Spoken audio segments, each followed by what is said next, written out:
Yes, good morning students. Welcome to all in your physics class. Today we will discuss about the combination of cell. So before that, subscribe the channel and like and share the video. Thank you. Now let's start the video. Thank you. For the series combination of two or more cells, दो या दो से ज़्यादा cell को जोड़कर एक बड़ा battery बनाना हो तो फिर हमारे पास नेट ईएमएफ या नेट वोल्टेज कितना मिलेगा, ठीक है, या फिर उसका सर्किट का नेट रेजिस्टेंस कितना होगा। तो उसके लिए हमने क्या किया, suppose initially taken two cells only, first cell of EMF E1, second cell of EMF E2। Internal resistance of first cell R1, internal resistance of second cell R2. Both are connected in series. How they are in series? Negative of first cell connect with the positive of second cell. If we are taking the third cell in series, then second negative terminal of second cell must be connected with the positive terminal of third cell. Is it clear? So it is the combination and it is the resultant battery. इस combination का ये battery बन के आया. Clear? Now drag the relation. So initially V equal to EMF minus IR, ये मैंने formula ऐसे लिख दिया कि इसी फॉर्मूले से सारा कुछ ड्राइव किया. Clear? This is the combination or combined battery. So for combined battery, how it will represent? That is V equivalent या total voltage or total potential equal to total EMF equivalent. ये total EMF पूरे combination का, ये total resistance I और R equivalent. Equation number 1 कह दिया मैंने इसको. फॉर्मूला तो यही है, लेकिन जब दो सेल को मिलाकर एक कंबाइंड बैटरी बन गया और हमने ये हटा दिया, लेफ्ट कर दिया, ये है नहीं हमारे पास केवल ये बैटरी है, तब हम क्या करेंगे, ये एक्सप्लेनेशन देंगे. टोटल पोटेंशियल और total terminal voltage is equal to total EMF पूरे कॉम्बिनेशन का minus I into total internal resistance. Clear. अब इंडिविजुअल इसकी बात कर लेंगे, ठीक है. देखिएगा, इनिशियली सी से ए तक का टोटल पोटेंशियल डिफरेंस या टर्मिनल वोल्टेज फाइंड करना है. भाई ये दोनों सेल लगे हुए हैं, दोनों सेल है तो दोनों के लिए टर्मिनल बन गए ना, एक टर्मिनल ये बन गया, एक टर्मिनल ये बन गया. क्लियर. ये पॉजिटिव वैल्यू यानी कि हायर आ गया और ये आपका बेटा लोअर हो गया. समझना ध्यान से, ये हायर आ गया और ये लोअर आ गया. तो हायर माइनस लोअर यानी ये कहूँ मैं कि potential at A minus potential at C ये डिटरमाइन हो जाए तो हमारे पास में ये नेट वोल्टेज निकल आएगा. और potential at A minus potential C को ये क्या कहेंगे, टर्मिनल वोल्टेज वीटी या वी इक्विवेलेंट वोल्टेज. मेरी बात समझे दोबारा से. सेल के एक टर्म पर ये पॉजिटिव आ गया, हायर वोल्टेज कहेंगे इसको, ये नेगेटिव आ गया, लोअर पोटेंशियल कहेंगे इसको. क्लियर. नेगेटिव लोअर होता है और पॉजिटिव हायर होता है, और हमेशा ट्रांजिशन हायर टू लोअर होता है. क्लियर. मैंने क्या किया, पोटेंशियल डिफरेंस फाइंड करना है. पोटेंशियल डिफरेंस को तो टर्मिनल वोल्टेज कहेंगे, तो पोटेंशियल डिफरेंस कैसे करेंगे, हायर में से लोअर. हायर क्या है, ए वाला वी ए, लोअर क्या है, सी वाला, ये एल फॉर लोअर है, वी सी. ये फाइंड करना है अपने को, लेकिन इसको कहेंगे क्या, टोटल वोल्टेज या टर्मिनल वोल्टेज और इक्विवेलेंट वोल्टेज. तो मैं ये VT को फाइंड करने से पहले VA माइनस VC फाइंड करूंगा. क्लियर. तो देखिए कैसे, मैं यहां से लोअर से स्टार्ट कर देता हूं. पहले जैसे ही लोअर से वोल्टेज C से आगे चलेंगे तो ये आ गया मेरा potential at C, voltage at C आ गया. ये करंट कितना है बेटा, I. रेजिस्टेंस कितना है, R2. कितना है, R2. तो ये वोल्टेज कितना बन गया, IR2 बन गया. क्या IR2. ये देखिए IR2 क्या कहा था हमने, याद हो तो ये आई क्या है, इंटरनल रेजिस्टेंस, इलेक्ट्रोलाइट का रेजिस्टेंस है जिसमें करंट हमेशा नेगेटिव से पॉजिटिव की तरफ बहता है, जिसमें करंट हमेशा नेगेटिव टू पॉजिटिव होता है। तो इसलिए इसका जो डायरेक्शन आ रखा है इंटरनल रेजिस्टेंस में, ध्यान रखना रेजिस्टेंस की बात कर रहा हूं इंटरनल की, इसमें इसका डायरेक्शन नेगेटिव लेना पड़ेगा। सो ये हमारे पास माइनस साइन आएगा, ध्यान रखना है। ये सर्किट आई R2 और I ये बाहर सर्किट का नहीं है, ये रेजिस्टेंस एक्सटर्नल का नहीं है, ये इस सेल का है, सेल इसके साथ रिप्रेजेंट करते हैं इसको। फिर सेकंड ये क्या गया, Q2 EMF of second cell, lower से हायर पर चल रहे हैं, लोअर से ये लोअर वोल्टेज होता है और ये हायर होता है, तो लोअर से हायर पर जाएंगे तो गेन होगा, गेन मींस पॉजिटिव होगा, तो EMF क्या आ गया बेटा, पॉजिटिव, ध्यान रखना। फिर आगे चलते हैं, फिर आगे आ जाओ, तो ये R का वैल्यू और ये I का वैल्यू, तो ये इसके बीच में नहीं है, ये इसके बीच में है, ध्यान रखना। और इंटरनल में करंट हमेशा नेगेटिव टू पॉजिटिव होता है, तो ये IR1 ये भी नेगेटिव आएगा, माइनस IR1 ये भी नेगेटिव आ गया, माइनस IR1, फिर ये सेल आ गया, फिर ये लो वोल्टेज होता है और ये हाई होता है, पॉजिटिव हाई होता है, तो लो से हाई पर जाएंगे, फिर क्या होगा, गेन होगा, गेन होगा मींस फिर पॉजिटिव होगा, तो मैंने फिर पॉजिटिव लिख दिया E1। इसके टोटल कहां तक आ गए, ये सारा कुछ मिलाकर कहा गया इस हायर वोल्टेज और पॉजिटिव वोल्टेज के पास में, या जो टर्मिनल वोल्टेज A है इक्वल टू VA के, ये सारा मिलाकर ही तो ये पर आ रहा है, ये सब कुछ मिलाकर A पर आ गया, मैंने सबको सम करके A के बराबर रख दिया, यानी वोल्टेज एट A, क्लियर। ये C को बेटा इधर ट्रांसफर कर देता हूं, तो देखिए इधर तो आ गया बेटा VA माइनस VC, ये VC इधर ट्रांसफर हो गया, और बाकी इधर को एक बार कैलकुलेट कर लेता हूं, तो देखो E1 positive, E1 positive, E2 also positive, E2 also positive, minus IR1 minus IR2 equal to ये आ गया हमारे पास, मैंने कहा था ना VA minus VC, potential difference, potential difference यानी V या टर्मिनल वोल्टेज V, और इक्विवेलेंट वोल्टेज, इक्विवेलेंट वोल्टेज या टोटल वोल्टेज टर्मिनल वोल्टेज कहेंगे, और इधर क्या आएगा बेटा E1 plus E2 minus I common ले लिया, तो R1 प्लस I2 आ गया, ठीक। इक्वेशन नंबर इसको B दे रहा हूं, अब चेक कीजिए, B इक्विवेलेंट, B इक्विवेलेंट यहां लिख देते हैं, now compare equation A and B, A और B दोनों का कंपेयर करते हैं, B इक्विवेलेंट बेटा B इक्विवेलेंट, क्लियर, कोई दिक्कत नहीं, आगे चलता हूं। EMF equivalent, EMF E1 plus एक ब्रैकेट, तो EMF इक्विवेलेंट इक्वल टू तो आ गया बेटा E1 प्लस E2, ठीक है। दूसरा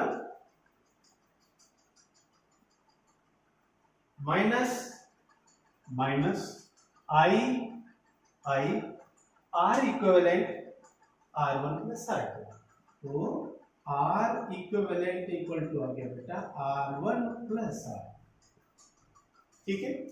दोनों को एक बार नेट EMF भी आ गया, नेट रेजिस्टेंस का फॉर N सेल, अब इससे ज्यादा लगे हो,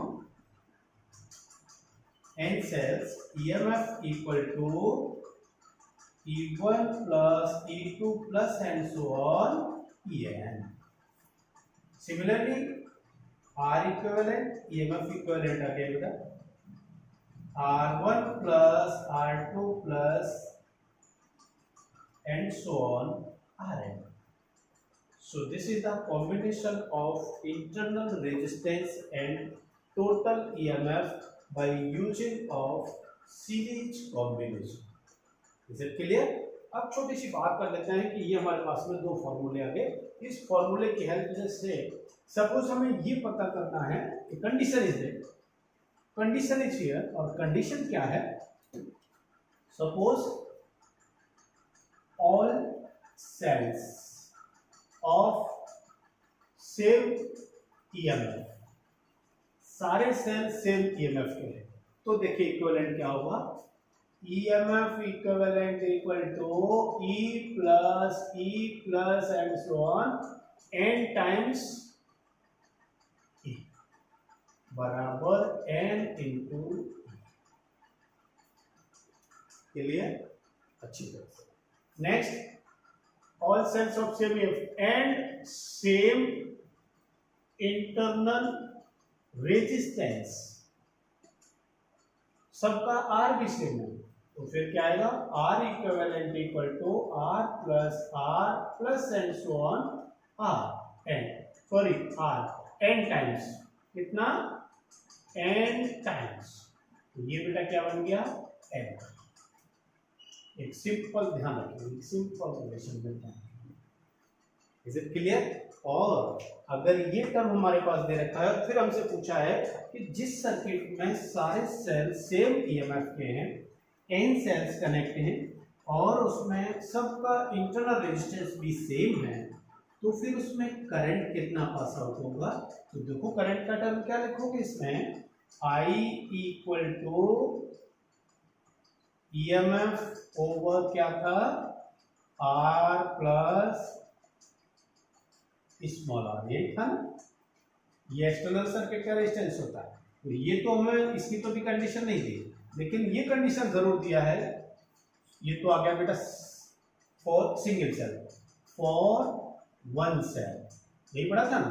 तो एन सेल के लिए for n cells I equal to n EMF, n times of EMF divide by R plus n times of small r, ये लीजिए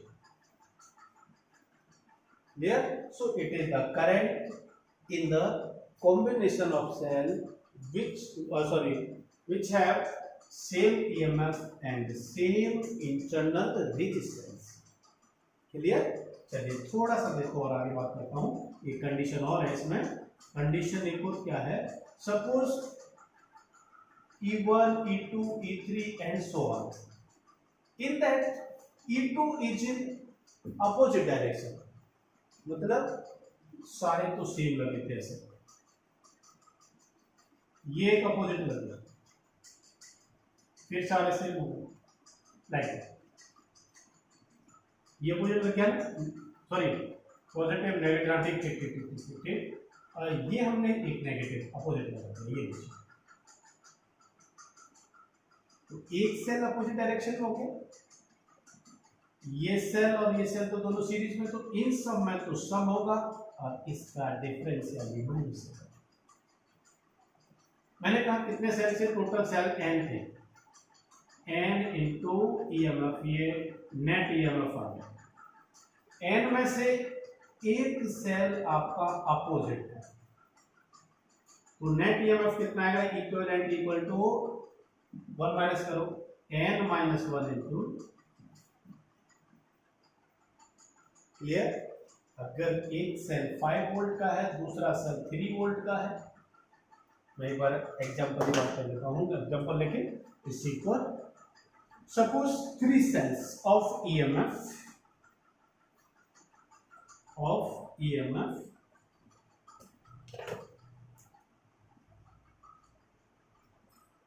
EMF E1 equal to 3 ohm, E2 equal to 2 ohm, sorry volt, and E3 equal to -1 volt, opposite आ जाएगा। Net EMF equivalent कितना आएगा, E1 plus E2 minus E3, that is 3 plus 2 minus 1, that is 4 volt. Yes, student, it's the turn of parallel combination of cells. So again we are considering two cells. First one of EMF E1, internal resistance R1. Second of EMF E2 and internal resistance R2.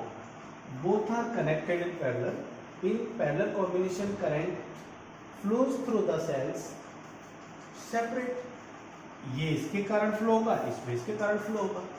Current flows through the first cell I1 and flows through the second cell that is I2। Is it clear? Next, total current of the circuit I1 and I2 both are at the junction, and junction के बाद में I आ गया, तो क्या कहेंगे इसको, I equal to I1 plus I2, total current I। next, the formula reminder that V equal to EMF minus I। for the equivalent और total combination में इसको फिर से क्या बोल देंगे, V equivalent और V AB equal to EMF equivalent to minus I और R इक्विवेलेंट। क्लियर? ये I क्या है, टोटल करंट है, ध्यान रखना। क्लियर? अब एक बार एक काम करते हैं, I1 I2 के वैल्यू सब्स्टिट्यूट या वैल्यू फाइंड करते हैं। तो मैं एक काम करता हूं, देखिए, फ्रॉम A E1 और B, A E1 B, A E2 B। मैं इस साइकिल की बात कर रहा हूं, पहले इधर से ये, और एक साइकिल ये है B E2 A, from A E1 A। चलिए देखिए, potential at B, potential at B, voltage at B negative से कनेक्ट है, लोअर होगा, ये लोअर होगा, ये हायर होगा। ठीक, फाइंड क्या करना है, VA माइनस VB, जिसे VA B कहेंगे, और टर्मिनल वोल्टेज ऑफ कॉम्बिनेशन। ठीक है, चलिए, VB आ गया, ये इधर, यहाँ आ गया I1 R1 minus I1 R1। फिर कहेंगे कि सर माइनस क्यों आया, ये इंटरनल रेजिस्टेंस है, सर्किट का रेजिस्टेंस नहीं है। इंटरनल रेजिस्टेंस में हमेशा करंट अपोजिट होता है, नेगेटिव टू पॉजिटिव होता है, that's why it always represent in minus, इसमें माइनस में होता है। फिर आ जाओ सेल में, E1 कहां से चल रहे हैं, ये लोअर होता है, ये हायर होता है, लोअर से हायर की तरफ जाओगे फिर गेन होगा, पॉजिटिव वैल्यू प्लस E1 यहां आ जाओ, ये सारा कुछ मिलाकर इकट्ठा होकर कहा गया, A पर, इक्वल टू VA कह दिया बेटा। क्लियर? यही सेम इसमें भी होगा, कोई एक लेना है। देखिए पहले क्या करते हैं, तो एक काम किया मैंने, E1 minus I1 R1, E1 minus I1 R1 equal to VA minus VB।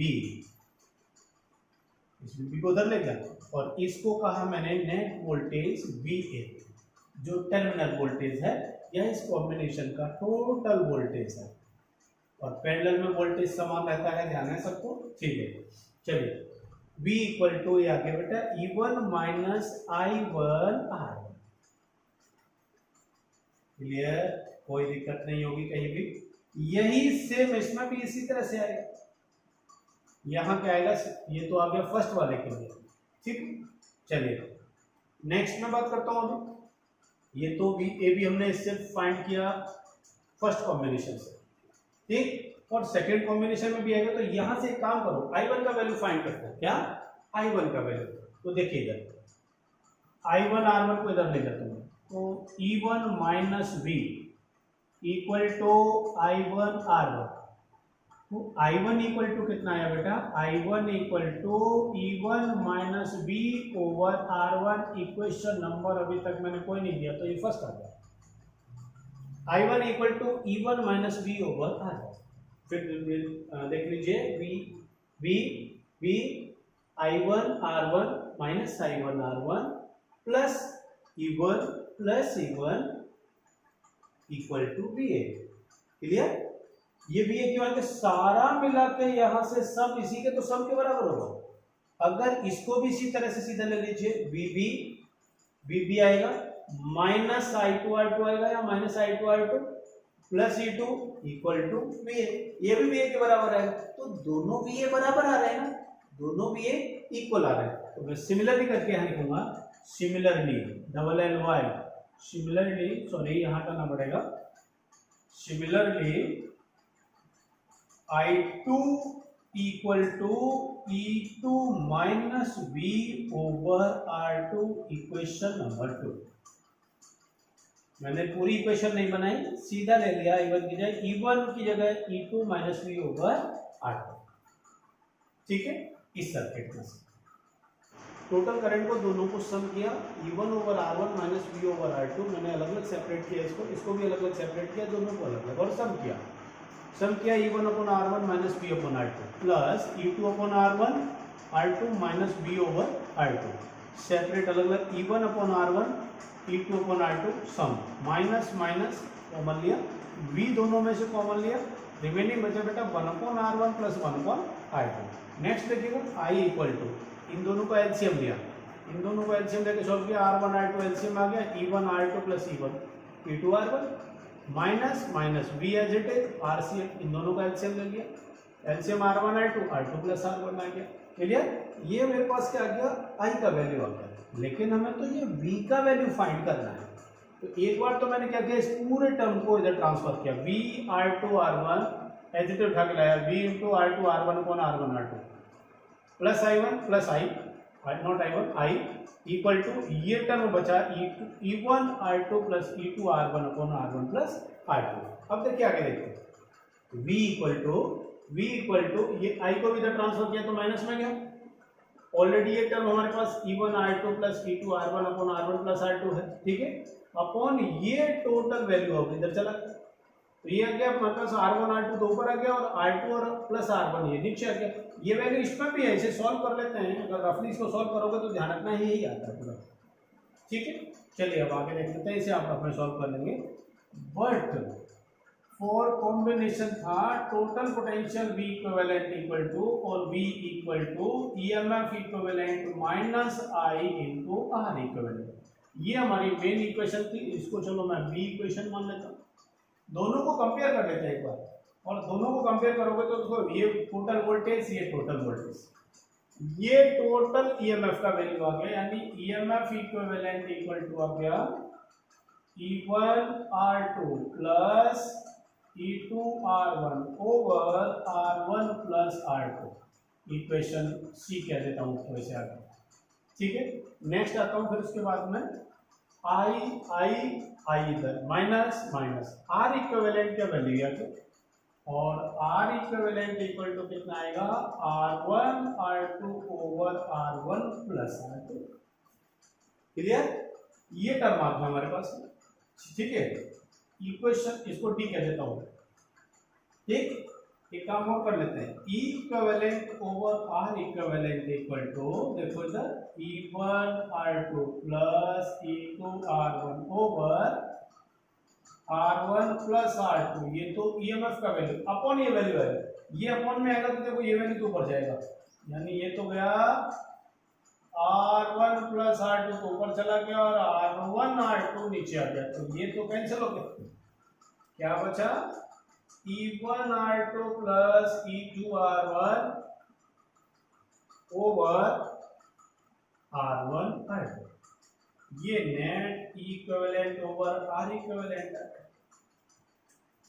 Equivalent over R equivalent आ गया। इसे और कैसे लिख सकते हैं, देखो कैसे, equal to E1 over R1 plus E2 over R2 plus and so on EN over R, ठीक है। तो नेट EMF आ गया, नेट रेजिस्टेंस आ गया, कंबाइंड EMF एंड रेजिस्टेंस भी आ गया, क्लियर। इसे और कैसे लिख पाओगे, 1 upon R equivalent equal to 1 upon R1 plus 1 upon R2, ठीक है। इसको कंबाइंड में भी लिख सकते, सबसे